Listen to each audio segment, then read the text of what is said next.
বিসমিল্লাহির রহমানির রহিম। আসসালামু আলাইকুম। এই হালাল কবর, কবরের পাশ দিয়ে যাওয়ার সময় অবশ্যই কবরবাসীকে সালাম দেব।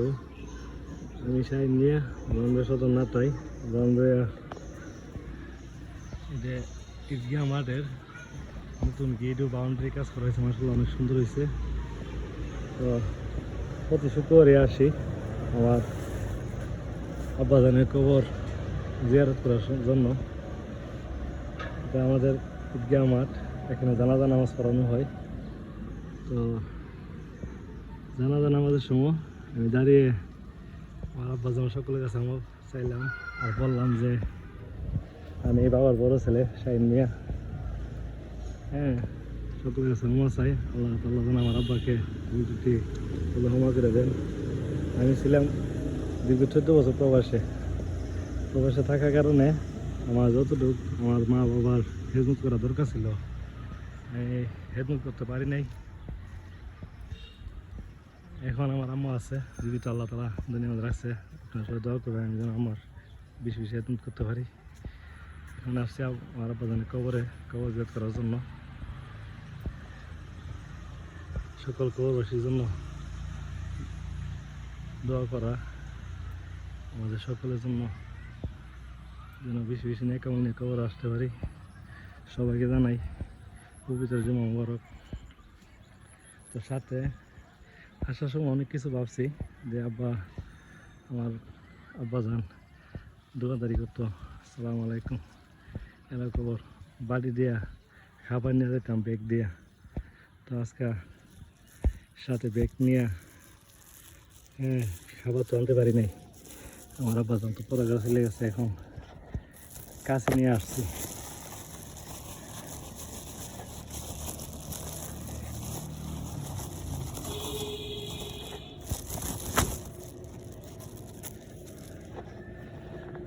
গত সপ্তাহে আসছিলাম, এসে দেখছি বৃষ্টিতে কবরের মধ্যে ঘাস হয়ে গেছে। তো এই গাছের গোড়াগুলো একটু পরিষ্কার করে দেওয়ার জন্য বিসমিল্লাহ আসলাম আজকে নামাজের পর।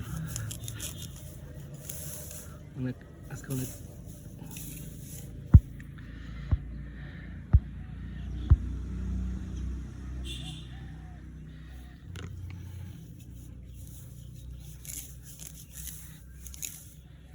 আমাদের যাদের মা বাবা দুনিয়াতে আছে, আমরা সবাই যেন মা বাবার বেশি খেদমত করি।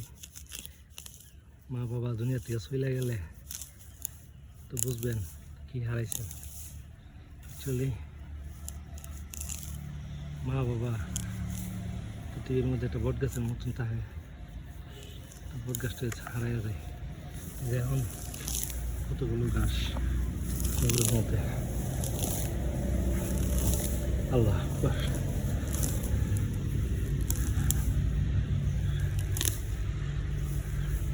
আমাদের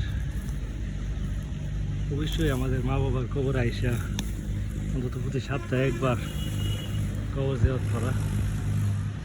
গুরুস্থানে আসে কবর পাশে কবর জিয়ারত করলে দুনিয়ার মায়া মহব্বত কম হয়, আখিরাতের চিন্তা আসে। আমরা পরকালের গোটার খবর নেই যে দুনিয়ার জমিনের সম্পদের লোভ লালসা এগুলো চিন্তা না করি আল্লাহ তাআলা তকদিরে যা লাগছে তকদিরের উপর ফয়সালা করা, আল্লাহর উপর ভরসা রাখা। আমরা মুমিনরা যারা আছি, যারা আমরা লা ইলাহা ইল্লাল্লাহ মুহাম্মদ রাসূলুল্লাহ কালিমা পাঠ করছি, এক আল্লাহ স্বীকার করছি, অবশ্যই আমাদের আল্লাহর উপর ভরসা রাখা, 5 ওয়াক্ত নামাজ আদায় করা।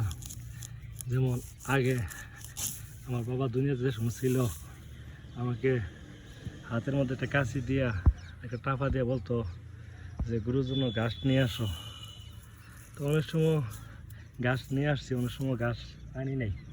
তো অর্ডার দিয়েছি, অনেক সময় বলছি পরে আনবো। কিন্তু আল্লাহ তাআলা যে অর্ডার দিছে 5 ওয়াক্ত নামাজ ফরজ জামাত পড়ার জন্য, আমরা কয়জন আল্লাহ তালা অর্ডার মানি? দেখি আমাদের বাবার অর্ডার যে আমার মন চাইছে আমি নামাজ পড়ব, আমার মন চাইছে না আমি নামাজ পড়তাম না, আমরা সকলে 5 ওয়াক্ত নামাজ পড়ি। হ্যাঁ, এই খবরটা এখন পুরোটা পরিষ্কার করবো। আমি বাবা বড় ছিল, আমার দায়িত্ব আছে।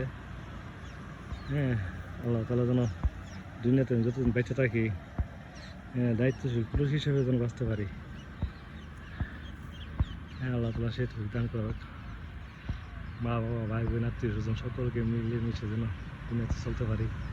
আমরা সকল প্রবাসী যেন আমরা দোয়া করি আল্লাহ তালা যেন সকল প্রবাসী আল্লাহ মাফ করে দেয়। আমি এখন কাজ করবো,